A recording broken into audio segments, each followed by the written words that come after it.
Thank you for tuning in to this Stardom live stream discussion and review of the 2024 five-star Grand Prix finals, which took place in Tokyo on August 31st. This tournament will be remembered for many reasons, as it not only featured a change to Stardom's typical block structure and event schedule, but was also streamed live during every single day of competition. And on August 31st, the 2024 Grand Prix finals generated multiple moments of retribution, elevated emotion, and legendary achievement. These are stories that only Stardom could have told. And I'm going to once again need the help of someone very bold. So, welcome everyone to the stream. And once again, my guest is Meerkat Ultra. Meerkat Ultra, how is your day going so far? No, not so bad. Just a lot happened, and yeah, it's gonna be fun. Thank you for having me, and excited to be here. Yeah, absolutely. There are many ways we could go about covering the five-star GP finals. I think, as opposed to just chronologically covering the entire show match by match, I want to focus more on hitting the big bullet points, starting with the main event, the finals of the tournament, and kind of stepping down from there to hit some of the other obviously big changes or big title shifts or title accolades that have happened. And so I think the best way to probably go about this is give just a summarization of the tournament, how it got to this final night. And then we'll talk about some of the specifics. However, I'm actually really curious to hear from you, Meerkat, because this was the first year after a couple where you took a different approach to enjoying this five-star tournament. You did a very self-sacrificing gesture by covering a ton of the 2022 and 2023 Grand Prix, but this time you got to see it from a less hectic standpoint. So I'm curious, did that give you a different appreciation of what you saw in the five-star? And also, how did you feel about where the tournament was at going into the final night? Did you think it was in a good place? Were you concerned? So on and so forth. Okay. Yeah. No, a great appreciation. I would have had probably a bigger appreciation if I covered it because I would have been watching it more, and I would have a lot more details. I would have watched. The way I watched it was just kind of the way I watched the G1 climax. Like over the years, I kind of just watched what I wanted to watch, and that was kind of it. I was a little bit more late this time because there's far more. There's a lot more Joshi out there to watch, a lot more wrestling to watch out there, and doing content creation as well. That just takes a lot of time. So I came in a little bit later to watch it. It was kind of like that anime of Kill la Kill where she shows up and there's this huge city waiting for her. So I had to just race up there in this one episode. I can't remember it though, but it was fun to do it that way though. I basically went wrestler by wrestler. I watched what I wanted to watch. The big thing that I was just majorly excited about was Saya Kamitani's entire arc. That was my main concern, more so than who wins or any of the greater Stardom um stakes. Anyways, I was just mostly concerned with the character work. That was just my main excitement towards it, really. But along the way watching it, I mean, there's a lot of great things I saw because I kind of went match by match. Like I watched all of Tam's matches kind of in a row, basically, and it allowed me to just see some of the things she was doing. I got Mayu's as well. In fact, we'll talk about my favorite match of the entire tournament, which happened to involve Mayu. And then yeah, so it was a different way of doing it, I suppose, because I was mostly focused on just individual participants. But there was some surprises. There was some stuff that I watched that I wasn't expecting and stuff. But no, I would have definitely appreciated it more if I watched it from beginning to end like that. Because I don't know, I think I would have. But leading into the finals, sorry, to answer the other question, leading into the finals, I don't know, it was tough. It was tough, but because I didn't watch it like a series, so the narrative stakes wasn't there for me. So it was mostly I already knew what was happening. The semifinals were spoiled like for me a long time ago, so I don't know. It's different for me. I would say it was mostly like if I was watching a TV show and I already knew the results, it doesn't really bother me. It's just mostly how the content whether or not the content was good or not for me at that point, the performances and stuff. Yeah. And yeah, speaking of spoiling, we are absolutely spoiling the Grand Prix finals, just about anything that could be spoiled about this tournament. So please be warned if you're tuning into this. But I'm going to try and approach this in a way that will make some things clear if you haven't seen a lot of the tournament at all. So what we'll do is we'll just start this up. We'll jump on the road, not quite the Tam road, but we'll probably discuss that as well. Yeah. We're going to talk about the road to the GP finals themselves. Again, this is going to summarize some of the bigger picture things about the tournament. I'm going to once again just quickly go over some of the blocks, the participants in the tournament. I'll try not to be too long-winded, but this was a unique approach to doing a 5-star. We had 4 different blocks. You guys will recall we had a Red Stars A and B, a Blue Stars A and B. Some of the main storylines or things to watch with Red Stars A in particular was this growing undefeated streak of the Empress Maika, as she was forging a path towards revenge or towards redemption of some kind. We also had wrestlers having to deal with Konami's cheating and backstabbing and spray painting as the H.A.T.E faction was trying to like place a stamp on the tournament overall. And then also kind of on the other side of the coin was unfortunately Yuna Mizumori essentially kind of like getting shut out of the tournament and not doing very well. Like she put up a noble fight, but she didn't really get on the board as we might have hoped. Now, moving on to just the absolutely brutal Red Stars B, we had a very unexpected story of not only Tam Nakano, but also Momo Watanabe being eliminated from the tournament very, very early on. There was a question of who was actually going to be able to beat Mayu Iwatani, as Mayu was not only starting off the tournament with a bit of a run of no losses, but she, going into this tournament, had no losses all year long. So she was absolutely in top form, a force to be reckoned with. And that created some tension with the people she faced.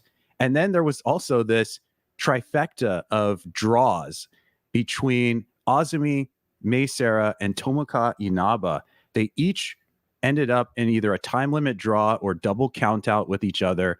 And that ultimately would play into how the quarterfinals would be hashed out. And we will get there. But let's move on to Blue Stars A. And a couple of the main storylines in Blue Stars A was centered around the performance of the foreigners in this tournament, those being Anna J and Xena. There was also the question of how Starlight Kids tournament was going to play out. This was her first tournament as a babyface in a long while. And this was a follow-up to just an abysmal 5-star Grand Prix from 2023. And lastly, we had a sense of Shuri, the leader of God's Eye, possibly making another run, trying to work her way towards a second GP win. And she was also seeking redemption, having been betrayed by Konami earlier prior to the tournament starting. Lastly, we had the Blue Stars B block, which, as you implied, Meerkat, dealt with the new villainous identity of Saya Kamitani, now known as the Phoenix Queen. We also were looking at the performance of last year's Grand Prix winner, Suzu Suzuki, who was contending with the fact that her former ally in the Prominence faction, Risa Serra, was sharing this block with her. And lastly, we had the impact that was definitely felt by other wrestlers playing spoiler in this tournament, namely Saki Kashima, but also the presence of Thekla, an absolute wild card at this point in Stardom, and people like Rana Yagami. There were questions about how any of these people would throw sticks into the wheels of this tournament. And this road to the GP finals involved a progression of 8 wrestlers making it into the quarterfinals, which ended up being a very fateful night at Shinjuku Face, and one of the most stellar nights, not only of the tournament, but also of the year. A very energized and vocal crowd, And I'm really curious, Meerkat, looking at this quarterfinal lineup, the top 8 of the tournament, is there anything here that surprises you? Did you like this being the lineup that we ended up getting? What did you take away from seeing that these were the people that made it out of their blocks? No, I like the top 8. I'm just a little sad for Hazuki as always, but no, I liked it. I thought Maika's like whole like I'm gonna just be Giga Woman undefeated streak was just awesome. I thought that was beast. Yeah, I enjoyed the top 8. And with this top 8, we had to, like I said, hash out some of the undecided quarterfinalists. We had the three-way contention between Azumi Meisera and Tomoka Inaba. Azumi ended up making it through that roadblock. And between Hanan, this year's Cinderella winner, and Suzu Suzuki, that contention on the other side, the blue side of the block, Suzu Suzuki being last year's Grand Prix winner, we saw Hanan make it through, which ultimately dwindled us down to a top 4, a final 4 on the road to the 5-star GP finals, with our red block side having that powerhouse you mentioned, Maika, the Empress of EXV, facing the icon Mayu Iwatani of Stars. And on the other side, once again, this year's Cinderella tournament winner, Hanan of Stars, facing Saya Kamitani, the 2021 Cinderella tournament winner. And that gets us pretty much up to speed of what happened on the 5-star GP final night. Now, before we talk about these specific matches, I'm a little curious. Now, for you, Meerkat, I'm aware that you have not seen these specific matches just yet, but seeing that Maika and Mayu Iwatani were on the red side and Hanan and Saya Kamitani were on the red side, did you feel like the ultimate final, like the one-on-one that would decide the Grand Prix, was pretty much a foregone conclusion at this point, seeing those 4? Oh yeah, I mean, I think the minute it became apparent that Tam Nakano wasn't winning it, I think this was the apparent finals that we were going to get. So yeah, I pretty much figured that. And plus, I just didn't think they were going to have Maika like lose two years in a row in the finals. So like, I kind of figured Maika was winning quite a while back, I would say. I'm sorry, spoiler, big time spoiler. But yeah, I kind of figured that. A lot of what I saw was like, it made sense on paper when I looked at it. It's like, oh, this is where the logical conclusion seems to be. I didn't think Mayu would get so far if I was being when I first looked at this whole tournament though, because I always just figure she doesn't really have to. I'm happy to see it. I actually didn't realize she was undefeated the entirety of the year leading up to this. I didn't realize that. That's awesome. That's like, oh, that's awesome. But yeah, it's kind of cool. Yeah, the presence of Mayu, on top of just having these very, very entertaining, watchable, impressive matches, was that she was very much going to get in the mix and build anticipation to how these other wrestlers were going to deal with her. So we'll go right into that, actually. We'll look at this top 4, this final 4, beginning with the first GP match that took place on the final night, which was, in fact, that very match between Maika and Mayu Iwatani. And at the start of this match, they played a video package for Maika's entrance. And the video package contains short clips that showcase Maika's loss to Suzu Suzuki last year, her journey of avenging that loss and winning the red belt title against Suzu Suzuki at Stardom Dream Queendom, and then ultimately losing the red belt to Natsuko Tora. So there was, even though it was brief, there was this added context to her presence on the final night. And then when Mayu Iwatani came to enter, to make her entrance, they had no video package at all for her. So I felt like that kind of foreshadowed a little too strongly where this was going. But the match itself, I rather enjoyed. In particular, there was a moment with these two fighting on the outside where Mayu Iwatani landed a very devastating suplex to Maika on the apron and then chained that devastating move into a suicide dive between the ropes, ultimately getting Maika back into the ring and landing a frog splash on her. That sequence was just so fun, and it really showcased the hill that Maika would have to climb in facing Mayu Iwatani. They both had amazing selling in this match.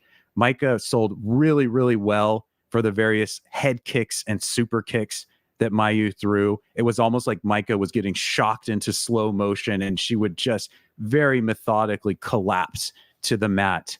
And Mayu, as always, being one of the absolute greatest sellers in Stardom, sold so incredibly well for a sequence in which she withstood a pair of Michinoku drivers and was able to kick out of that. But Maika unleashed her hammerlock variation of the Michinoku driver, something to that effect, essentially her end stage move.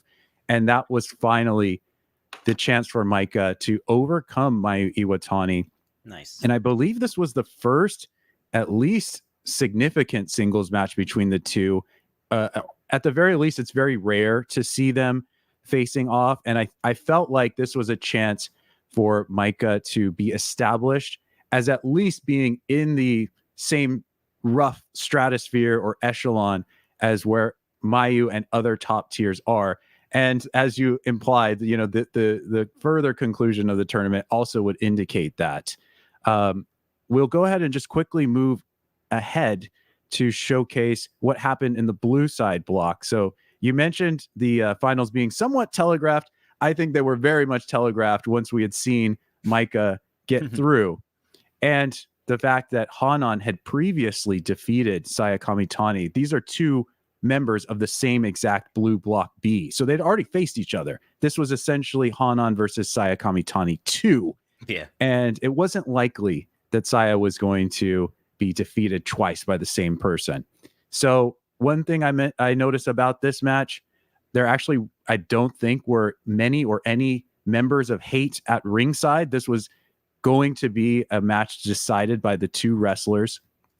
They managed to pack a lot of action into the first 5 minutes with very crisp acrobatics and agility from Saya Kamitani. She was able to garner boos from the crowd by doing this sort of pose where she placed her boot up against the side of Hanan's face. So the evolution of her as this villain character, I think, has really started to find its groove, especially from the quarterfinals up until now. I have to say the finish of this match probably could have been a little better because they actually replayed essentially Hanan made the same mistake that she's made in the past. When she challenged Saori Ano for the white belt at All-Star Grand Queendom, she got a little overconfident. She was landing these, I think they're called backdrop drivers, these slams, these finishing moves. And she essentially had Saya dead to rights, but she decided to pull up Saya out of an in-progress pin and try to chain one more of these slams, which allowed Saya to break out of it, throw up her sort of Frankensteiner roll-up, the one that she's been showcasing a lot when she was the high-speed champion this year, and steal a win from Hanan, kind of shock Hanan and surprise her. And also set up this idea that this Frankensteiner roll-up pin might be something that Saya could incorporate into her finals match. So, as you predicted, as a lot of people predicted, we were getting this revenge rivalry final match in the 5-star Grand Prix involving Maika and Saya Kamitani. Now, with that being said, you did mention that you thought Maika winning this tournament would be a foregone conclusion. However, I know that one of your points of interest in watching this tournament was seeing Saya Kamitani's evolution. And it seems that you got to see like a sequence of her getting into this character, finding the voice of this character. Can you talk a little bit about how you think she did embodying this heel persona and making her way all the way through the entire tournament? I mean, personally, I love it. For me, just because I like nuance and complexities in characters, just from a writing perspective, I like seeing them not exactly be who they are or portray them up. So the way I look at Saya now is I feel like she's still deceiving in a lot of ways. I like, even she's trying to be like super villainous, but like that's just not really her. Like, she's still looking into the crowd anytime she does any moves, she's pinning them. She's going like, she's looking at this. She's taunting. She's doing all that stuff. She's still looking for approval. She's just being in the exact same way that she did when she was a face, but she's just looking for hate now. She's kind of just looking for that approval that, yes, I am rebellious, Dad. Recognize me, Dad. Look at my struggles. She's so dramatic, and I love it because it's on brand with everything that she's going through. It reminds me a lot of what Hyper Masao went through when she went Dark Masao. It's just like she's going in a direction that she feels emotionally that she needs to go in order to succeed further and to be a bigger threat and stuff. And when it ultimately doesn't work out because of her hubris, I feel like that's it's a little poetic, but I can also see the other side of why it's a little frustrating to build a new villain this way. But I also never saw her as a top villain anyways. I just saw her just going through a thing that she's going through, and I think it's fascinating because like even the first match of Risa Sarah, at the very end of it, she was just trying to be tough at like the little tough stare down that she does, but she's trying to when Risa walked away, Saya just did this face of like, oh, I want to cry, but she didn't cry, and I just it was glorious because it just felt like she's just hiding, just like, no, you get put on the tough face, it was great. And then wrestling wise, I like her performances because she's always been so wiry and so like not perfect and beautiful in her execution of her moves as a face. Like her splashes never look beautiful. They always look like she just willed it out pure will. They're not graceful or anything like that. They're a little rough around the edges. Even her style, she's a little wiry and stuff like that. She's always been that way. But as a heel, that's perfect, especially because you want to be like a little wiry heel and not an all-powerful heel. I like it a lot. I think it works. I thought her match with Starlight Kid was just phenomenal. Absolutely phenomenal. That might be the best match of her tournament. I haven't seen the last two yet.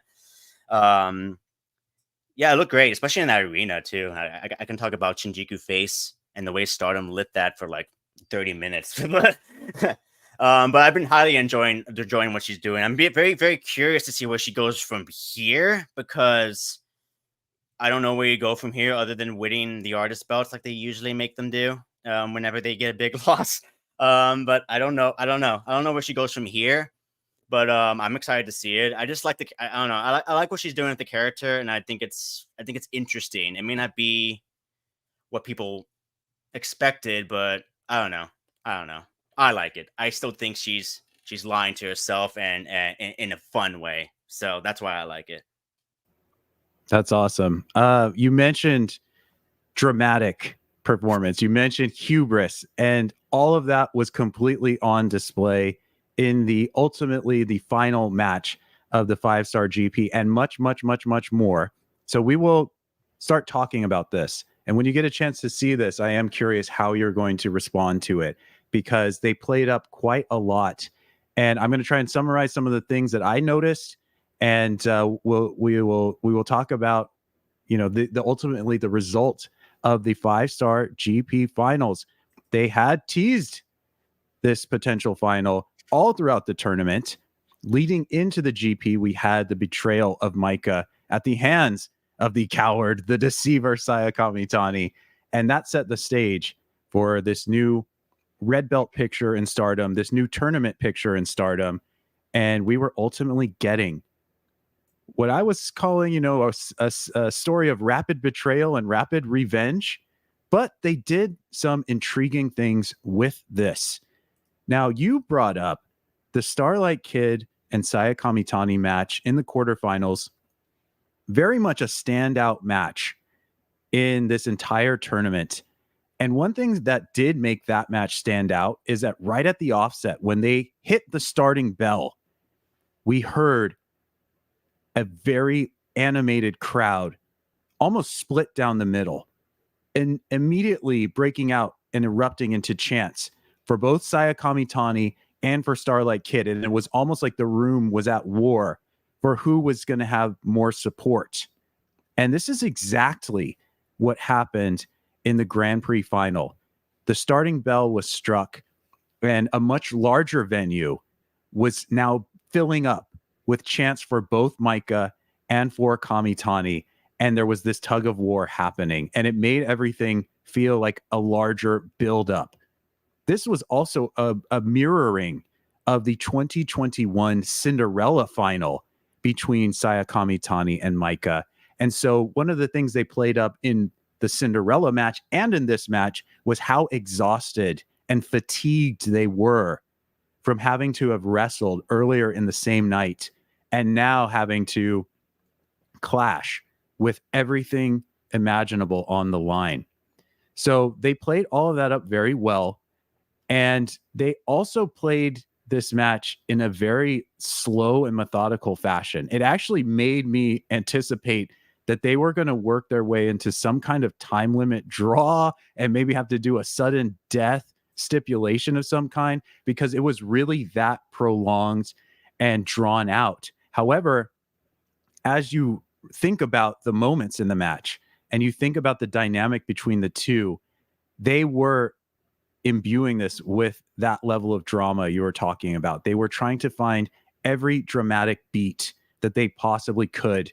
And though Saya was getting those early cheers and chants, she worked her way into getting some of the crowd to turn on her and to boo her, because she kept pulling these heelish antics out of her back pocket, and framed this like a match in which Maika was pretty much being ground into paste, being just hammered into the pavement and working from underneath for so much of this contest. But there were many, many moments here. I'm going to try and talk about just a few that I thought were very well done. But a funny thing about this is I really never thought I would see the night where I would be sitting and watching a Stardom 5-star final that involved Saya Kamitani, and I was hoping that Saya Kamitani would not win. I just couldn't even conceive that that would be a reality. But last night actually was that night. And I will come back to why I think that is the case, or why I felt that way. But they did just some very cool callbacks for people who have been watching these two. There was a moment in a Meerkat, they had a camera set up on a crane in this venue so that when anybody was doing something along this very long entrance ramp, they could do these cool like overhead shots, these moving overhead shots. Nice. So this battle got up towards that entrance ramp, and it was a very high entrance platform. And they did a callback to the opening night of last year's 5-star, in which Saya injured herself trying to do a high level splash against Tam Nakano. So you have this Dark Phoenix standing on this entrance platform, and she's literally cradling her left arm and having this traumatic sort of flashback to when she hurt herself, and then she launched herself off of the platform. And exactly, that's exactly what she had. And they even were sprawled out down there for a longer time and almost intentionally quiet to make you almost more nervous that something had gone wrong. I mean, they really were playing with the history and with the knowledge that the audience has of what these wrestlers have endured. There was also an extended exchange in the ring when the match finally got back inside, in which Maika was clutching Saya Kamitani's wrist and refusing to let go, holding her by the wrist so that they were essentially tethered together, and laying into Saya Kamitani with a series of lariats. And after a while, Saya glanced up, having just received so much of this damage, and she had this moment of like bewilderment, or this realization that she was experiencing the consequences of her treacherous actions. And it was overwhelming for her. She didn't realize that Maika was going to get to a place where she was this angry, where that she was this scorned and this willing to take Saya down. And then it was reversed, because Saya then clutched Maika's wrists, and rather than delivering lariats, she was delivering these boots to the face of Maika. And I felt like in that moment they elevated this feud, this multi-year feud between Maika and Saya Kamitani, from something that I would have considered more of a mid-level feud, in which, during Saya Kamitani's epic white belt reign, Maika was a rival of hers, but I never really thought of her as being one of Saya's greatest foes ultimately. Certainly one of my favorite wrestlers, an amazing wrestler, but not the person you think of if you think of Saya Kamitani, not that perfect enemy. But I think they are now starting to get into that territory where the two of them are building and creating something, building a storyline, building a sense of climactic and bitter rivalry that is going to be the subject of many other good matches, we can all hope.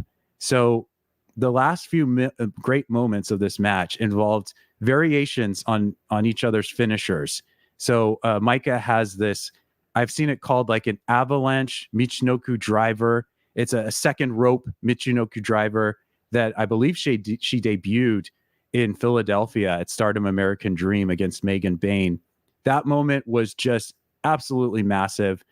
You mentioned the hubris, and I got to talk about this because there was a moment where Saya Kamitani did have this match essentially in the bag, and she performed the head pull. She pulled Maika's head up off of the mat, essentially breaking her own pinfall because she wanted to continue to subject Maika to more anguish.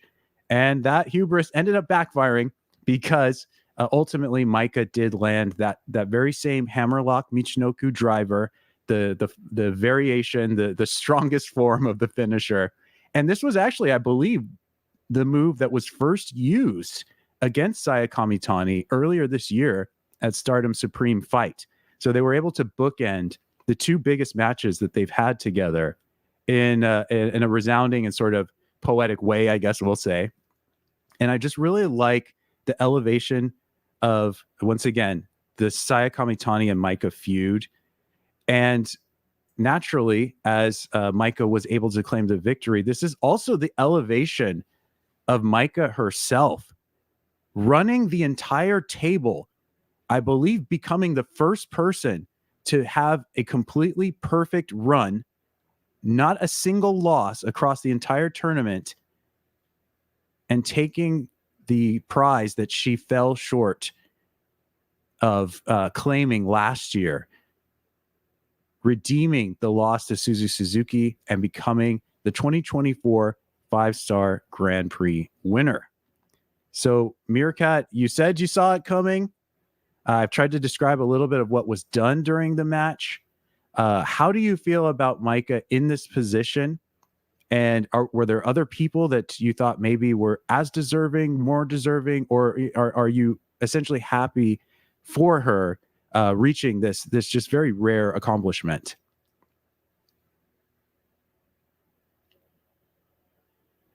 And I think you're muted right now. Sorry. Well, if you're gonna do it, going perfectly across the board undefeated is the way to do it. I gotta say that's pretty freaking badass.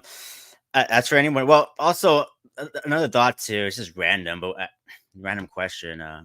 No, actually, never mind. But in terms of other people, though, of course, there's other people. Like, I mean, Azumi, of course, deserves her flowers, of course, and stuff like that. But I mean, I like Maika. I think this is a good. If you're gonna take the belt off of her, then giving her something like this, that's gonna be actually even more of a lasting legacy because I mean nobody else has done what she did during that time, and she'll be forever featured in video packages as a winner and stuff like that. That's even more of a lasting legacy than her red belt run, holding it basically. So I think it's fine. I wasn't expecting Saya to win. I don't think her winning would have. I mean, her winning would have done stuff as well. It's tough to say because we all know like where the title led. So it's just it's kind of hard to describe if it was a good decision or not because I guess it'll depend if Maika wins, and I will get to that. But I think it'll depend if Maika wins her red belt match or not. But man, it's a tough one because it feels like Stardom wrote themselves into a little corner right now. Actually, they feel like they've been writing themselves into corners for a while, but it kind of feels like they wrote themselves into a little corner, Star Wars style, and they have to kind of fix it in post a little bit. So it's gonna be weird, but as a standalone decision, though, I like it. I think it's cool that Maika went badass like across the board, Giga Chad woman. That's cool. Yeah, and I do want to talk about the specifics or the depth of Maika's accomplishment in just a second. But to tie into what you just said and what you said a little bit earlier, I indicated that I also was not fully on board with the idea of Saya Kamitani winning the 5-star final in this manner as this character. And I think the reason that is for me is that if she is ever to win the 5-star final, and I think there's a decent chance that she will, um, I would like to see her in a position and in a form of her character where she can fully embrace the celebration and the realization of that momentous point in her career, where she can express the full depth of her emotions, where she can look out to other people that we care about, other people we root for that are on her side and can celebrate with her, and she can express the full humanity of what makes these crowning moments so great in the 5-star. And And the Phoenix has to rise. So yeah, eventually. absolutely. So that's definitely, I agree. I definitely agree. And when it comes to big magical moments like that, having to be more cathartic than more of uh like a cliffhanger for a villain and see where they go next. I think that's better anyways for big magical moments, because it's built more as a cathartic hero's journey, which is how wrestling has always kind of gone in that regards. So yeah, I agree. And just touching upon Saya one final time before we again talk about Maika's accomplishment across the entire tournament, and then start talking about the red belt and Stardom's writing or booking and all of that. Saya, up to this point, as you said, there was this feeling of her either growing into this role or kind of half playing this role, or not fully internalizing what it would mean to be the Phoenix Queen. Mm-hmm. And in this match, what I absolutely truly appreciated is that she showed those cracks in the foundation, cracks in the facade, the glass menagerie starting to spiderweb, starting to fracture. And this whole notion of, the Saya that we knew being a very emotional, very expressive person began to absolutely take shape once again. She did have an emotional reaction to this. She was humanized in this loss, in this moment of weakness. And it does make things very compelling to see what the next steps are for her character, because she almost made this deal with the devil of a sort in order to get to this position, and it wasn't enough. And we see that, one thing that sometimes does kind of turn me off from some of these villains is that they don't seem to really care about much of anything. It's like, it's a title match, but I could give it. Yeah, I couldn't really give a damn about titles anyway. So, all these rules, all of these accolades, who cares? And so it causes me not to care very much either. But we got to see that Saya Kamitani did actually care about beating Maika and winning this tournament. And because it didn't go her way, she was forced to let some of the veil descend just a bit. Now back to Maika for just a moment, because what Maika has done here is unprecedented. And I want to just talk about this so that we can fully grasp who she has gone through to become the 5-star Grand Prix champion. So just to quickly run through her block, we saw Maika defeat not only Hazuki of Stars, Ruaka of H.A.T.E, the white belt champion Natsuko of Cosmic Angels, Konami also of H.A.T.E, Manami of Sendai Girls fame or infamy, let's say, Yuna Mizumori of Cosmic Angels, and then progressing into those quarterfinals, we saw Maika overcome someone who was having a stellar tournament, Azumi of Neo Genesis, extremely over and extremely successful. Azumi actually was the first person to beat Mayu Iwatani this year. So to get past someone like that with that skill set is an achievement in and of itself. And then finally, not only overcoming the icon of Stardom, the IWGP champion, but taking down the person that has caused her so much heartache in her career, someone that stopped her from becoming the 2021 Cinderella, someone that stopped her from becoming the white belt champion in 2022 in her own hometown of Fukuoka, someone that stopped her from continuing the red belt title reign and betrayed her trust, sort of violated what seemed to be a friendship that had been forming. this is quite a run. I'm not sure we're going to see something quite like this in the near term or the long term. It kind of is a question of how protected someone doing this will ultimately be. But the fact that Maika is the first person to do it, and if we flash back a year ago when she fell short of the 5-star Grand Prix, I don't know if people really recognize this because the passage of time and the change of events does color our recollection. But her losing that 5-star in 2023, in terms of what we knew at the time and how Maika was positioned at the time, that very well could have been her one and only chance of winning a tournament like that. So much has changed over the course of just a single year that she not only made it to back-to-back finals, which is a rare thing to see, but she did it in this fashion, which just completely elevates her to the very, very top of, I guess, the power level or the tier list, as some people like to reference, of this company. And we'll just have to see. You mentioned that she is going to be challenging for the red belt very, very, very soon, actually. And it's a question of how that will play out. But before we can even talk about that, I think we absolutely do need to start talking about the red belt picture and what ended up playing out between the champion going into this tournament, Natsuko Tora of H.A.T.E, and the very, very weakened and sort of forlorn, sort of crestfallen challenger, Tam Nakano of Cosmic Angels, who was granted a title shot in spite of the fact that she went 0-6 in this tournament. She did not. Look at that hair. Look at that hair. Okay, your rebuttal is a strong one. I will concede this point. You know what? Why don't you take this away, actually, Meerkat? So, seeing that alongside the 5-star final, we were getting this red belt title match between Natsuko Tora, the newly crowned champion, the front runner of the newly named H.A.T.E faction, essentially what should be the most dire and relevant threat in the company.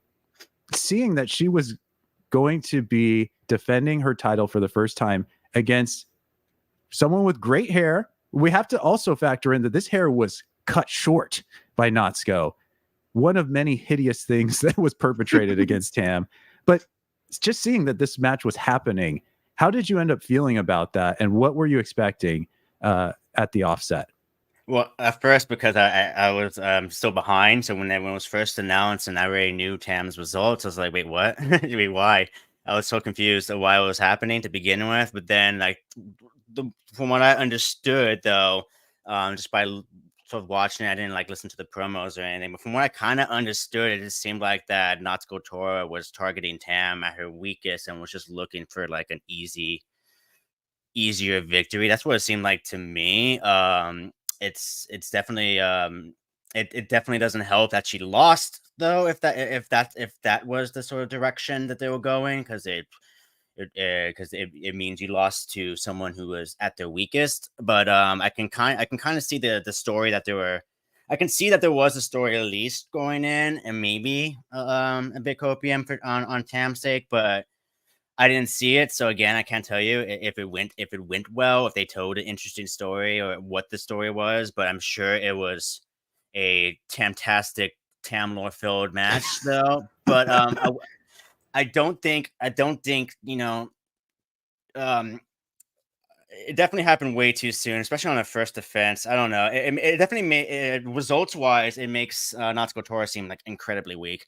And same with the unit of H.A.T E, which I keep wanting to call Oedo Tai because nothing changed at all. With the rebrand, they're still the same Oedo Tai. They're still losing big matches in dumb ways, and I would say so. I don't know. I have to see it to really, really get my final judgment on it. But results wise, on paper, it just seems weird. But yeah. I've been actually rather interested in hearing the various sort of positions and discussions about the H.A.T E faction. I've heard some people make that same claim that this is essentially Oedo Tai in different clothing or a different coat of paint. But I've heard other people point out things that they consider are different about the fact that this is a new faction, not just in name, but maybe in some form of tactics or presence in the company. So it's an ongoing discussion, and I do enjoy hearing multiple positions. However, going into this match, I think you brought up a lot of strong points about why someone would not be as invested necessarily. We're going to talk about the match itself, but I do want to sort of respond to this storytelling aspect that you brought up. And as you and I know, I mean, it's undeniable that Tam Nakano strives to be a storyteller essentially to the utmost whenever she possibly can. So the fact that this journey, this Tam road that kind of saw her hobbling along throughout the 5-star, all centered around this reconjured injury, the thing that pulled the red belt away from her, and the thing that was being leveraged against her to bring her absolutely to the lowest possible point. None of that stuff is lost on me. I understand the significance and the craft that she is trying to employ to tackle this subject. But I want to talk about the match because there are a couple of things that I actually did think they pulled off rather well in this title match. And what we ended up seeing, I think it was during that night of quarterfinals, there was a preview tag match between Tam Nakano. I think she was teamed up with Hina, and they were facing Natsuko, Tora, and Rina. And Tam Nakano had a revelation at some point where she realized, before I was even injured, before my leg was giving me trouble, Natsuko Tora was injured and her leg was messed up too. That's so true. I can use the same weaponry that has been enabled against me. I can turn that around and try and start chopping down the red belt champion. And we saw that was effective in the preview match. And the first thing that happens in this match, aside from Tam Nakano having new gear, which I should talk about, her gear has this like secondary color that's actually like a heavy use of the color black. So at first I was thinking, are they trying to tie her into Saya Kamitani, and are they foreshadowing Saya winning the tournament? But that's neither here nor there. The first thing Tam Nakano starts doing is throwing these low kicks, these like kickboxing style low kicks at Natsuko Tora's leg. And that was the small sort of just very short moments that would build up to what I thought was a next level display of selling from both wrestlers as they continually crippled each other to a greater and greater degree. This was some of the better selling I've seen from Natsuko Tora in particular, but certainly from Tam Nakano, because she has been submitted a few times across the span of the 5-star tournament.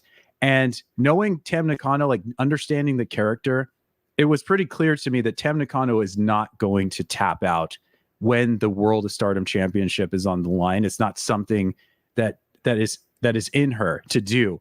But this got so agonizing and so just limb wrenching, and she kept trying to get close to the rope, and something would happen. Even the ref Daichi was playing into this, like really indicating that the rope was outside of her grasp and she didn't have a clear purchase on it. It made you doubt for even just for a moment that maybe she would give up. And I think one of the great things of a lot of these matches is, even if you are essentially, let's say 99.9% certain of what can and can't happen in the match, they can introduce just that shred of doubt, even for a second, that makes you think, well, maybe they will go the other way. And the fact that they can do that, I've always been really impressed by. But just the notion of both of these just titans in Stardom being so wounded, it allowed the match to play out in a very unique way, and it let them get around some of the trouble that they had last year when they fought for the red belt, which is there's this very noticeable size disparity between Natsuko Tora and Tam Nakano. So some of Tam Nakano's traditional offense is not necessarily available to her. They actually let that motivate and be the reason that Tam could not perform the Violet Screwdriver this time around. She tried it like 3 times last year against Natsuko. It wasn't working. I mean, like, just in terms of reality, it was not working. and she forced it through the final time, the final moment in that 2023 match, and she got hurt.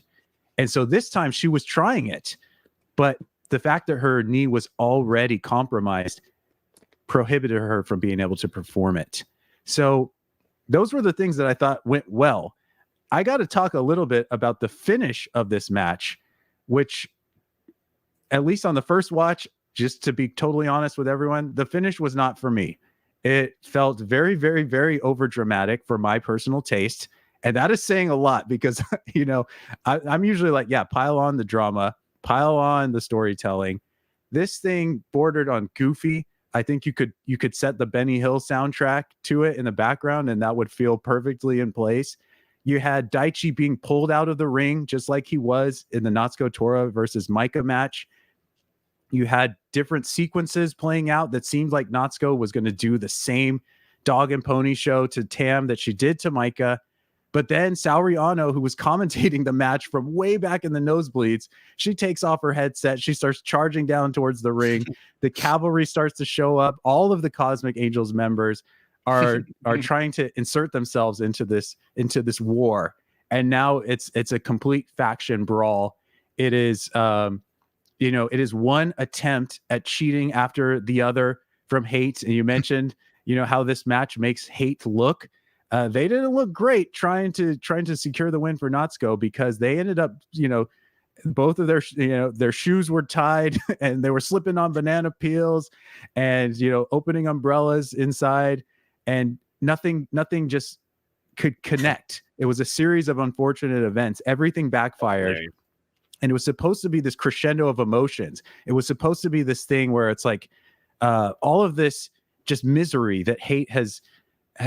has enacted upon Stardom and all of the wrestlers. It's not happening tonight. This is where the line is drawn. This is where the story turns a page and there is a new ending being written. I totally understand what they were attempting. I just feel like because they shoved so much of it into such a short span of time, and it was one failed antic after another, and it was so over the top that I just couldn't allow myself to be hooked. And so the match played out how it played out. Natsuko Tora fails to even cheat her way to a victory. Tam Nakano is reunited with the red belt title that she never lost. And now we have a very sort of triumphant, not only Tam Nakano, but entire Cosmic Angels faction. This will actually tie into one of our Q&A questions, but there is an Artist of Stardom championship trio, which is Tam Nakano, Natsupoi, and Saori Ano. They are all now double champions thanks to the result of this match.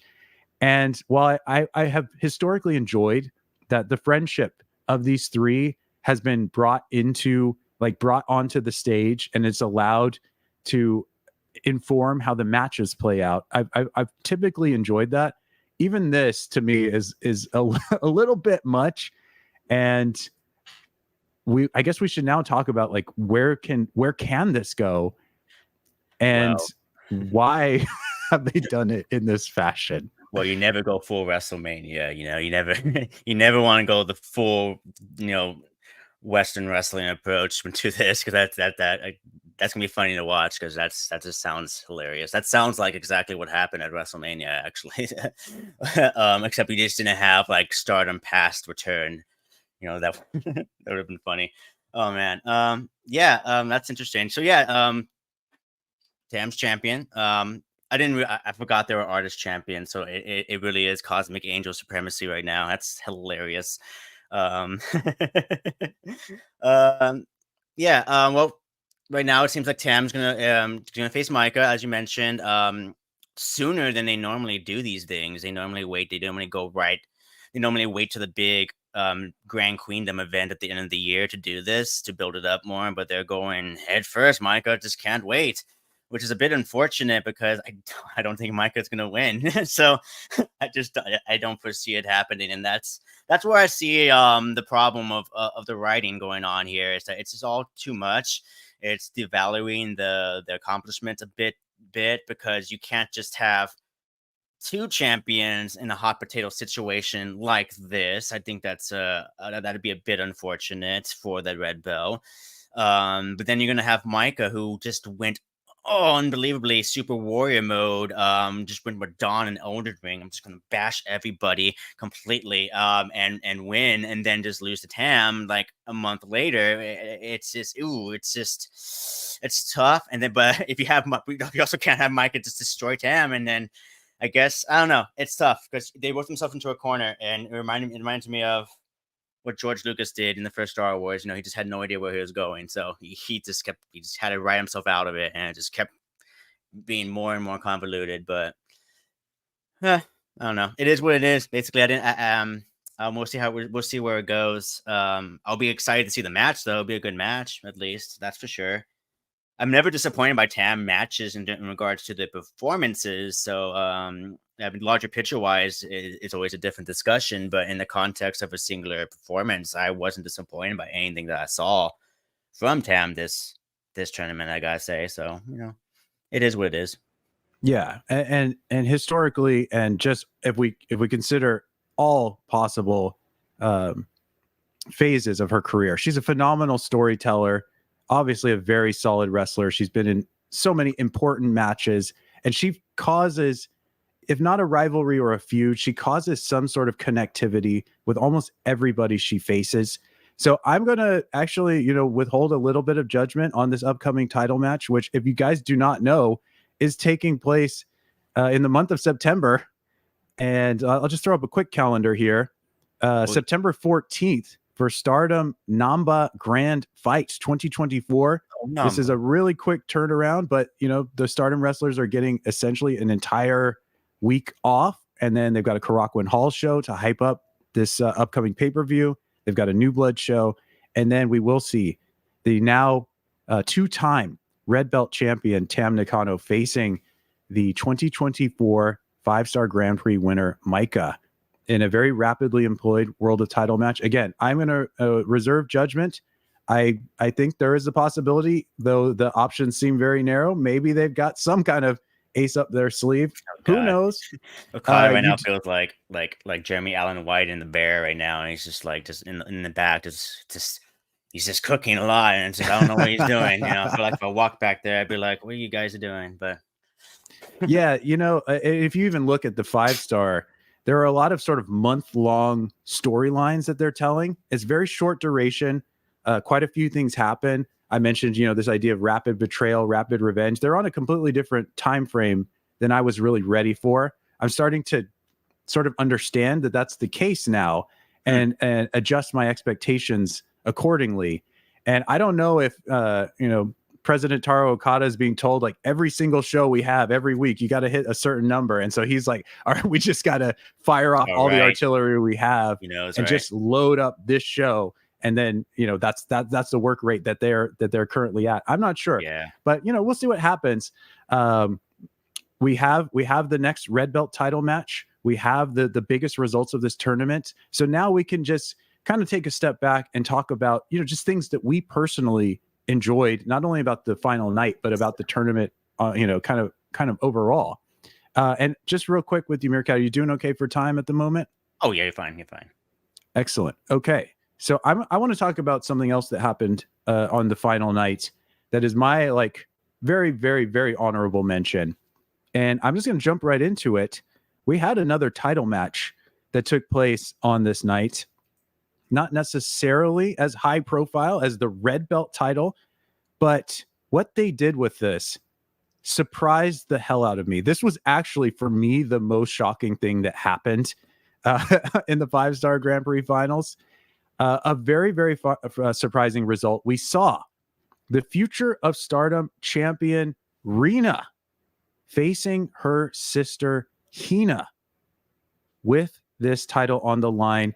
And not only the title itself, but the opportunity for Rina to potentially surpass her other sister, Hanan, and eclipse the standing future of Stardom title defense record. She had been tied with Hanan at 10 defenses going into this match. It seemed like the writing was all but on the wall that it would be a passing of the torch from one sister to the other. Hina is the only future of Stardom challenger that had months of buildup. She was being built up way back as the person that might be able to rise to the level of Rina. And they had so many preview matches across a number of shows. And this seems like the challenger that made the most sense in terms of a person that would dethrone the very, very dominant, very, very formidable champion, Rina. There's a New Blood show coming up in September. There is sort of a new phase of Stardom that happens after the 5-star. It seemed like everything was lined up for Hina to take this belt and run with it, but they did not do that. This match really played with the expectation that Hina would take over. They played with so many surprising false finishes, and there was such a huge wellspring of emotion because they were cutting to the sight of Hanan watching this match from a distance with tears in her eyes, completely emotional. And what I thought was happening is that she was seeing the ascension of her sister Hina to take up this mantle that their family has kind of been associated with. But what ended up happening is that Rina forced her sister to submit to this devastating submission she has in her arsenal that has really been the finale of a number of these Future of Stardom title matches. And Rina claims the 11th straight defense for the Future of Stardom title and claims the new record for defenses, which caused Hanan to burst into applause and to burst into even more tears, essentially congratulating Rina for surpassing her. And the way this played out was just like very powerful, in my opinion. We saw a great post-match promo. I'm not going to be able to tell you much of the content of it, but we did see that Rina, although she is a member of H.A.T.E, although she is one of the great villains of Stardom right now, she showed some of that humanity, some of that joy after the match was over. She has essentially, as this presence in the rookie scene, the Future Stardom scene, she has essentially beaten the game. She has run the table.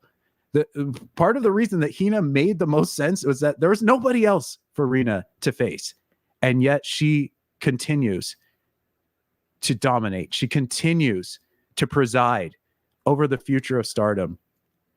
And this is incredible to me. I didn't think that this would possibly play out the way it did. Strangely enough, this is actually one of the belts that I care about the most right now in Stardom. And it's largely in part to what Rina has done. She's put on these very solid matches throughout. I actually want to just take a look at that. As far as I'm concerned, Rina is a legend in the game. Let's look at the reign, the ongoing 11 defense reign that Rina has put together, including a number of successful title defenses. I'll just go through the list. Lady C, Waka Tsukiyama, Azusa Inaba, Hanako, Yuzuki, or the artist formerly known as Yuzuki, Kevin Miyu Amasaki, Miran from Diana, Sayaka Kurara, Nanami from, is she also from Diana? I think she's also from Diana, Rana Yagami, and now her own sister, Hina. This is just sick to me. I really am into this. I think she's done a great job. She has such a presence, such a level of charisma, such an attitude, such a brattiness, such an arrogance, and such a level of skill to make these matches play out in a very watchable and very fun way. And it didn't get more intense than what she did against Hina. Definitely one of her greatest title defenses, alongside a couple of others that I hold pretty highly. But congratulations to her. And I have no idea what is going to play out from this at New Blood. I would, if I have to make a guess, I think at some point we're going to see Aya Sakura, also of Cosmic Angels, eventually challenge for this belt. And if I have to pick somebody that's actually going to get this belt down the line, it's either somehow going to be Hina, or more likely, I think, if she's still eligible, I don't even know if she is, but if somehow Miyu Amasaki can get another crack at this, I think it will be her time to have a run. So I know you didn't see this match. I'm not even terribly sure how much of this scene, this portion of Stardom, you paid attention to. But do you have any commentary on that, or if you want to talk about anything else in these finals that you heard about or that sounds interesting to you to check out? It's totally up to you. Oh yeah, well no, I'm very unfamiliar. I would say I'm probably the most unfamiliar with New Blood shows and stuff like that for Stardom, just because when it comes time to schedule what I want to watch, that's definitely not on there because this is more things that take precedence. This is one of those situations. If I was watching Stardom full time, I definitely would be like probably all in on things like that. But the work I have seen of Rena is great though. I just never talk about it on the channel for like different reasons, but it's just she's been fantastic. I would say for any times I do see her. I just like the concept of the sisters in general, just Rina, Hina, and Hanan, just in general, because at some point, eventually in the future, the prophecy dictates that once the three sisters unite, an age of dark will be commenced. So I'm just waiting for that to one day happen, you know, for Hanan to take control and take what's hers with her sisters and dominate the world of Stardom. I actually am waiting for that. I'm really surprised it hasn't happened yet, actually. Um, but yeah, Hina, I haven't seen much of it yet as well. I mean, even when I was covering Stardom, I kept forgetting she existed, honestly. So it's because I just didn't watch the shows that she was on whenever she did show up. But I mean, I'll definitely take your word for it for sure. And because what I have seen of Rena has been great. I mean, some of the new blood matches that I did watch of her were great actually. So I don't have anything bad to say about her. In regards to anything else in the finals, that's probably about it, really. I would say for that, I just have to get to it. I'm really excited to catch up. In regards to the five star though, one thing that I really wanted to dive into with things that I really enjoyed from just a regular tournament 5 star. Like I went ahead and watched like I said a bunch of Tam matches in a row. I thought they were great, but my favorite match though was probably Mayu Iwatani versus Momo Watanabe. I just thought that was a fantastic match. I went ahead and watched it twice, basically. Oh, it's fantastic. As always, Mayu's cell game, Mayu's whole thing, Mayu's the way she was reacting whenever in fact, the first time when she did this double stomp and like kind of missed, she sold it so excellent. Like she actually really like tore something. Then she did this super kick and immediately plopped over in the way that she does. It was phenomenal. Between this match, her match with Shuri, and her match with Shuri, that's 3 matches this year, in my personal opinion, that Mayu Iwatani has just given a freaking performance that I'd give an award to type of deal. That's how awesome it was. And I'm not even like up to date in all of the best of Mayu lately too. I just kind of watched the big stuff that she's been doing.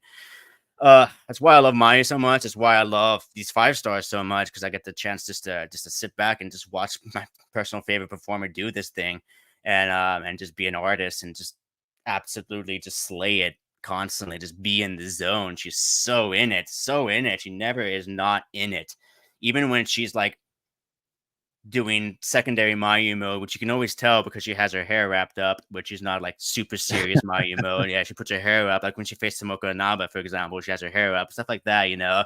Even when she's doing that, she's still in it. She still gets in it in a different way. And I love it. I love it. And then Momo, of course, is just, I'm always on Momo's side, but Momo was just great in that match as well. All of her moves, just when she landed on Mayu, it just looked so devastating. So that was probably my personal favorite match of the 5 star. My favorite performance, one of my favorite performances of the year as well, from Mayu Iwatani. But yeah, That's awesome. That is really, really awesome. And I think one of our Q&A questions from last time was really onto something. This question about Momo Watanabe possibly turning face sooner than later, and the fact that her tournament took the course that it did. It was so disappointing for her. It was disappointing for her peers. And you can just sense that something is up. Something is not right with Momo's status in the hate faction. So whoever it was, I don't recall at the moment. I apologize. That asked us about the face turn. I think it was Costa. I think you've been very paying close attention and very astute. So if we were talking about just the widespread like honorable mentions and highlights for the tournament, I definitely would pick Azumi, and I could say a whole lot about her matches, how she has won the crowd over in such a huge way. I would say a lot about that, but I'm actually going to skip that because I remembered that I wanted to mention something just real quick. I'm rewinding the clock about this match. If you guys were watching this match closely enough, I mentioned all the false finishes. I'm talking about Rina versus Hina from the finals of the GP. These false finishes, these moves that usually pin people, and these moves that usually end a match. There was something that almost happened in this match that I think people should take note of. And that is when Rina realized that her standard weaponry was not going to be enough to beat Hina. She started to attempt a move against Hina. And what it looked like to me was a package pile driver. And it didn't fully execute because Hina broke out of it. But what this looks like to me is that Rina is evolving into a place where she is going to start doing more tributes. Was she doing the Tiger Lily? Was she doing Hana? What was she doing? Well, that is my assumption. We didn't see like a missile drop kick or anything like that, but it looked very much like the setup for a package pile driver. And so it seemed like she might start incorporating more tributes to the great Hana Kimura. And it didn't fire off in this match. But the great thing about Stardom is that they know that so many of their fans are watching each singular moment, each second, with such an attentive eye that I don't think this was a mistake. I don't think it was just, an improvisation, certainly, or it's something that didn't have a lot of thought behind it. So I just wanted to bring that to people's attention. We will move right along. So we got a couple of options here. If you have absolutely anything else that you would like to talk about, Meerkat, or somebody you want to highlight, this would be a great time for that. Then we'll jump into Q&A, and then we'll get the hell out of here. Yeah, absolutely. Yeah. Just other highlights real quick because it surprised me because I wasn't expecting it. Azumi versus Saida I actually really enjoyed that. I actually enjoyed Saida a lot because I haven't seen her in quite a while, and my God, girl needs to go to Sendai. She really does. She needs to go on a lengthy excursion where she can show off her skills because she deserves it. She is moving so good, and she has worked that her physical body and her technique is just she's really good right now. It's a shame that she's still in the same totem pole position that she's been in since her return from injury. And so yeah, I think she's just going on an excursion to a different promotion for a bit and just rock it out there because the world needs to see it before it goes away. Because man, yeah, she deserves it. Also love Katsumi's Azumi's cat ears are always a highlight. But yeah, other than that, open discussion, just real quick. It's non-Stardom related, but I have to shout it out to one of my absolute favorite wrestlers in the world, and in my opinion, one of the best wrestlers in the world, Mei Suruga, for winning the Super Asia title from Emi Sakura at Got the Move's last Got the Move show for their big event at Corgan Hall. They're now rebranded completely as Choco Pro, which is and I absolutely, they're my favorite promotion by far. And this whole event was something huge for them. It's the biggest show they had. They've been leading to it for a long time. But Mei Suruga in particular was its entire career arc for this to happen. That's 5+ years or something. Just really just building into something like this, and Mei definitely deserves it. She is phenomenal. I cannot wait to watch it when it goes live on YouTube. It'll be free too for anyone who wants to watch it. You just gotta go to their channel and subscribe, basically. But yeah, I'm excited. I think it's the most underrated story happening in Joshi by far. I think across the board, just by how long it was taken. And I love it too because the relationship between Mei and Emi is mirrored with everyone else that in below Mei. Mei and Chie Koshikawa have a very similar mirrored rivalry with Emi and Mei as well. And it's phenomenal. It's very cyclical what they've been doing in Choco Pro. Very, very cyclical. Just like Sekiro behind me, basically. It's just very cyclical. And so I just wanted to shout that out because Mei Suruga is, in my opinion, one of the best performers, one of my favorite wrestlers, just in general, flat out. But other than that, I don't have anything to say. I guess we can get to questions. Awesome. Yeah, that was a fantastic shout out. So I'm glad that you brought that to everyone's attention. Let's go ahead and jump into Q&A. So thank you to everyone who has submitted some questions in advance. I've got those kind of loaded up. if there's time and if I can kind of split my focus, I'll try to look through the comments or the chat, I guess we'll say, see if there's any questions. But we're going to kind of go in a sequence of when I was aware of the preemptive Q&A. So let's just get started. Big C428 is back with another question. Much appreciated. And this question reads, the young talent had a really good showing this year. Who were you impressed by, and who do you want to see compete next year?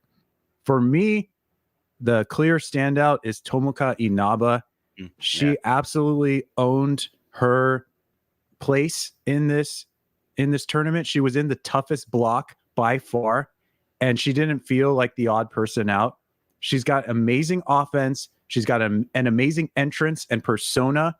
She's got such martial arts based skill, and I hope she sticks around and does a lot in Stardom. There's a question about the Goddess of Stardom Tag League that we will talk about. I'll just say I hope she'll stick around. The other person that impressed me, and for kind of a strange reason, I also have to highlight Rana Yagami. But I actually liked her performance as a second at ringside, in particular during the Saki Kashima versus Risa Sera match. Yes. So just showing how many sides to an entertainer there can be. And there's a lot more for us to learn about Rana Yagami and a lot more for her to develop. As far as next year, I can't imagine that Rina's Future of Stardom title reign is going to eclipse all of next year as well, though I don't want to get too ahead of ourselves. But if she's no longer champion and she has time to do so, I think the 5-star would be a good place for her, a next chapter for her. And if she can't do it, I'd say maybe Sayaka Kurara from Cosmic Angels would also have some really great moments as well. So how about for you? Yeah, I didn't mention Saki Kashima at all. Yeah, but of course, I mean, she played spoiler a lot, but yeah, that match of Risa Sera was I love that. I love that little moment. I love it. It's so good. I agree. Tomoka Inaba as well. She's just, ever since I first saw her in the Goddess Tag League, like all those years ago, like I think a year and a half ago, 2 years ago, I don't know. But when I first saw her there, I was like, oh, this person, it rocks, absolutely rocks. So yeah, more of that. Fantastic.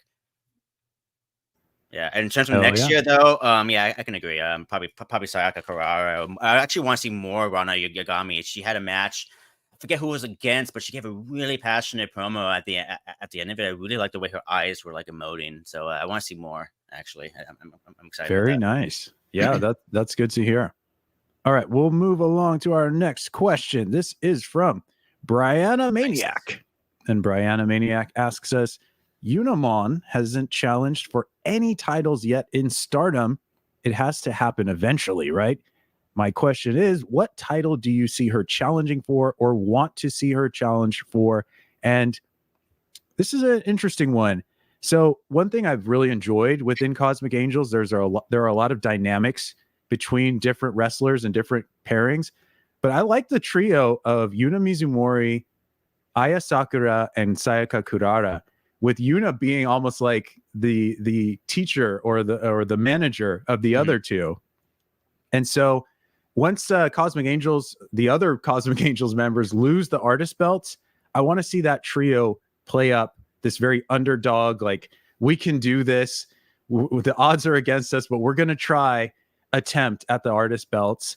And then depending on where they go with Natsuko's title reign, if this is like a very long title reign, then eventually I do want to see Yuna Mizumori step up to the plate and challenge her friend, if only in the spirit of a respectful rivalry or a respectful battle, a duel amongst peers. Those would be kind of a couple that I would be looking at. Yeah. I believe that Brian Maniac is a fellow Chocoman, so hello. But yeah, Unamon, I love her so much. Shame that she got 0 victories, but I do love her. I think she's great. I think she has a lot of bright personality that she doesn't. I would love to see more of in matches as well. But that's just the nature of having a very dramatic wrestling promotion. Is that a lot of that colorful brightness that Unamon is able to bring to the table that she brought in Choco Pro and other places is a lot more subdued. just in the nature of how the promotion works. So that's kind of the unfortunate thing. I wish I can see more of that come out, because I think she can. It's there, it's there just waiting. But I want to see her just challenge for more belt. I'm surprised. I think actually surprised isn't challenged for any titles yet. That kind of surprises me.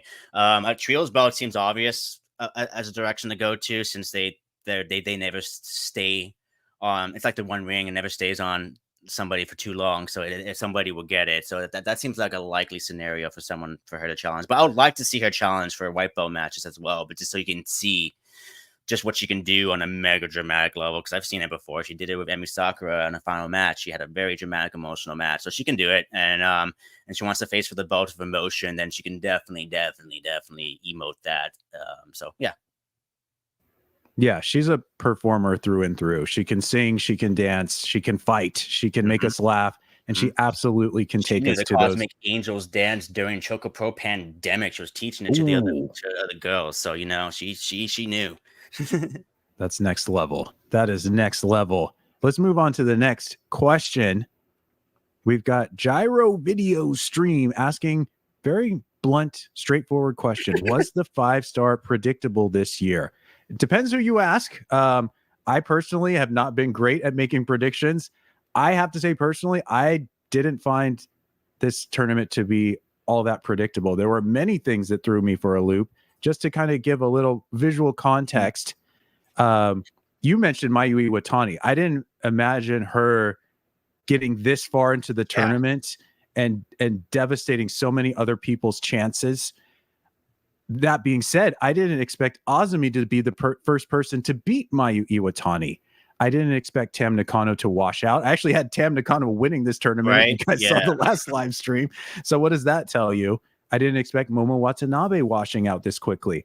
They played up H.A.T.E and Neo Genesis so much that I thought at least a number of people from both factions would be advancing. And we got the Neo Genesis side. We didn't get as much of the H.A.T E side. So on down the line, how Natsuko's tournament went, and so on and so forth. We could just pick people at random almost. There was something that threw me a little bit off course all the way on through to the final night when I saw Tam Nakano win the red belt leading up to the final and having those streaks of black in her costume. I was like, okay, maybe they are going to set her up with Saya. They're going to have some kind of black swan showdown of some kind. And so I even had doubt there, as clear as some of the narratives might have been under other context. So my answer is essentially no, I didn't think it was predictable. How about you? Yeah, I agree. I think for the nature of the way that the structure of this 5-star was, which was different than last year, I think I forgot to mention that. It made it even harder to kind of predict it, because there's just 4 different blocks. And so yeah, it was definitely hard. I definitely wouldn't predict like Maika going the way she did, and any of that. I think at a certain point it started getting more predictable, but that's because that's just the nature of elimination, I suppose. But no, I didn't think it was predictable. All right, very good question, and an important question, because when you deal with tournaments of this nature, I think as a fan, like, you do want some mix of surprise, but also you want to be right about some of your instincts, and you want things to make sense.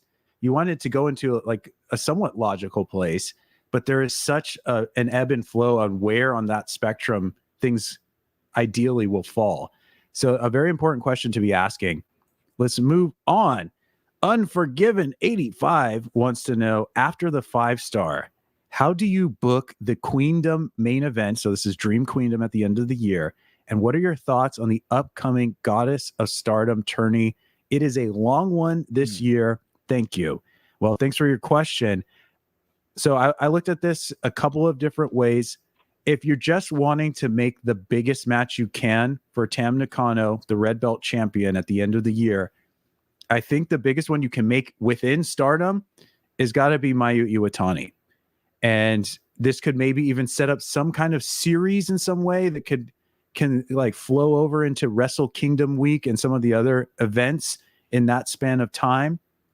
But if you can't do that match, you can't do the biggest match available, then I think what I would do, or what they should consider or could consider, is you've got the Cosmic Angels artist team right now. Tam, Natsuko, Saori, they're the artist champs.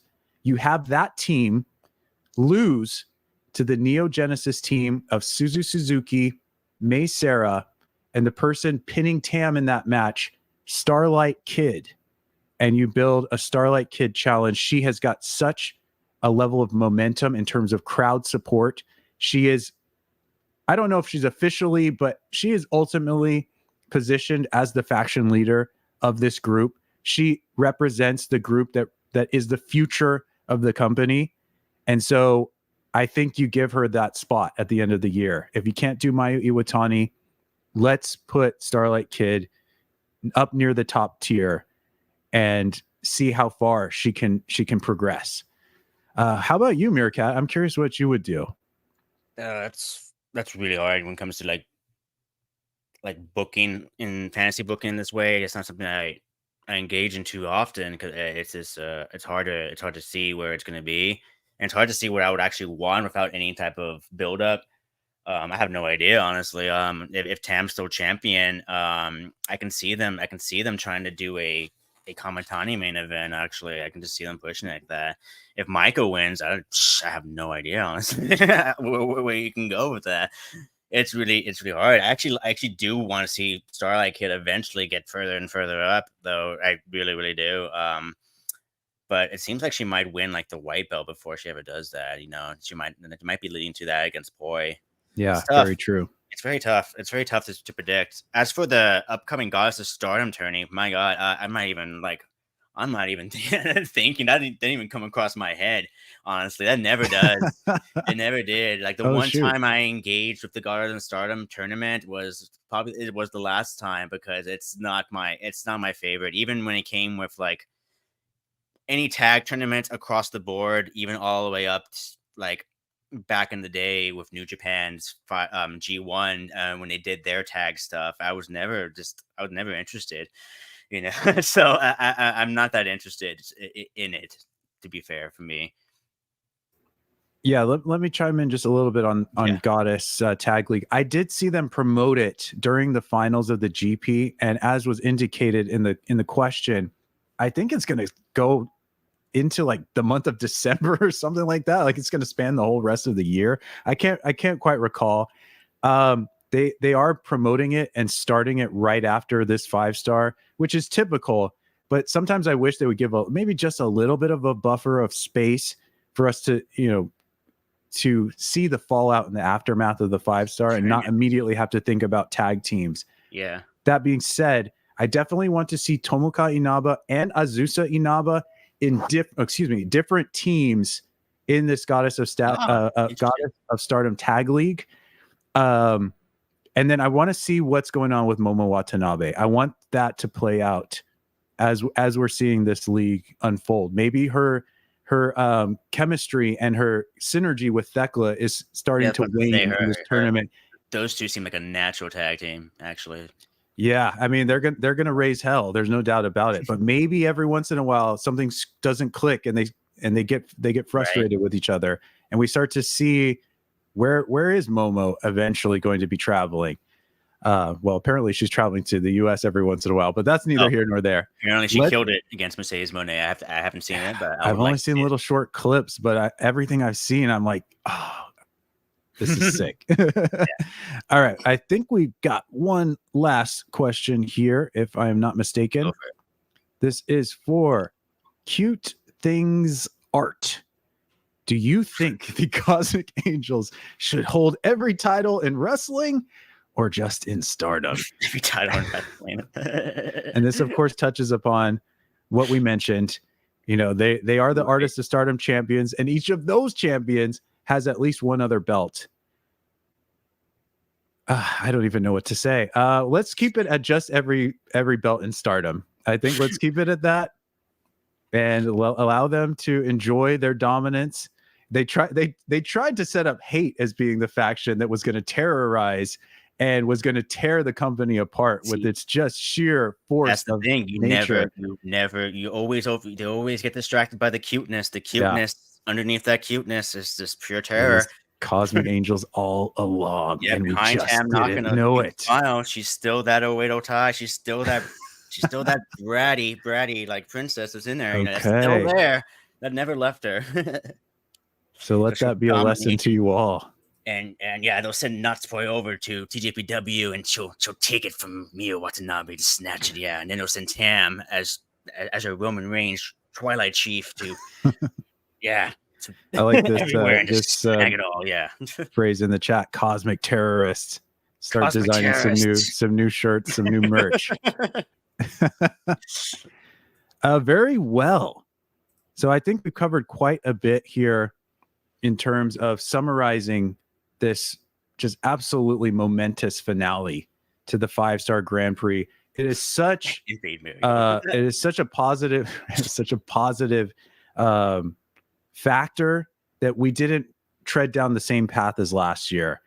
There was some speculation about how this schedule would play out in terms of the health and the safety of the wrestlers. As far as we can tell, things have gone quite well. They're going to get an entire week, about a week and a half, to mostly rest up and recover.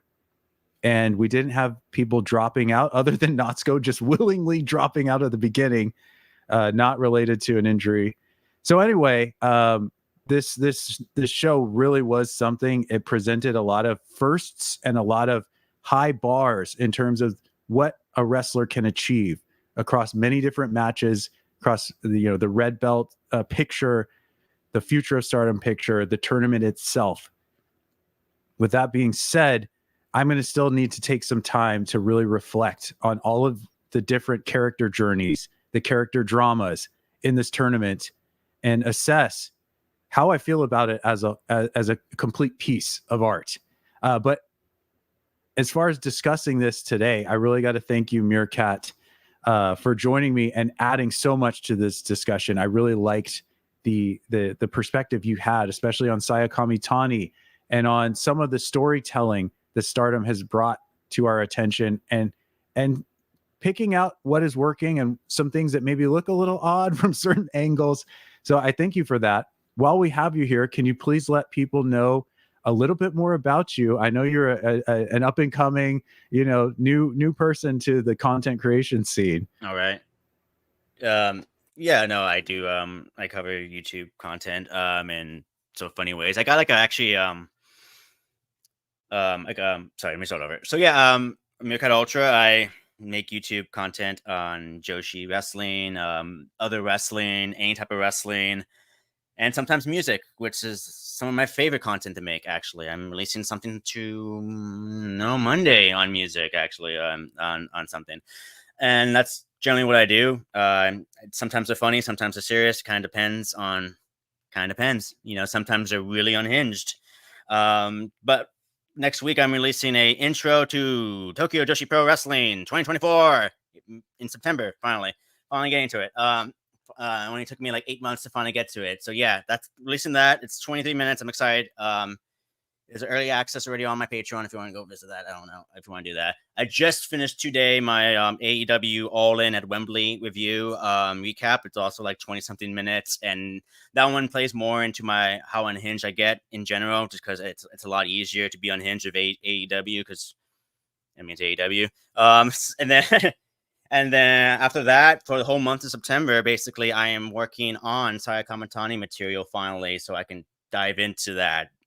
So I can put myself out there as the Kazurak, the Dune guide, as the Nostradamus of Joshi for predicting everything that happened with Saya Kamitani. No, actually, I'm really excited to do it though because I've been wanting to do it. I've been wanting to dive into Saya's Kamitani's descent and then Saya Kamitani's 5-star journey. It's gonna be a lot. There's a lot of stuff I want to make on her because she has been sort of a muse in a lot of ways, in the same way that Saya Kamitani, and the same way that Saki Kashima or Mina Shokawa was when I first started the channel, because there's a lot of things I want to make and talk about, even just music video wise and stuff like that. So that's where I'm at. That was very long-winded, but yeah, very long-winded, but there it is. Yeah. You can be sure to check all of that out. Yeah. YouTube, Twitter, plenty of entertaining, informative, and just hilarious and creative pieces for you all to enjoy. And while I have you guys here, you're here at String 6 Splash. I am the host of a series called Red Belt Radio. I appreciate you all spending some time here to check this out. Please check out more of my YouTube channel. You can follow me on social media. String 6 Splash, the word string, the number 6, the word splash, or you could just search for Red Belt Radio. That will also do the trick. That being said, I'm out of things to say. I've lost my mind, but I couldn't have had a better time doing so. Thank you all so much for checking this out. Let's see what happens in the fallout of this for the rest of the year. Thank you so much for watching. Yes, indeed. Thank you.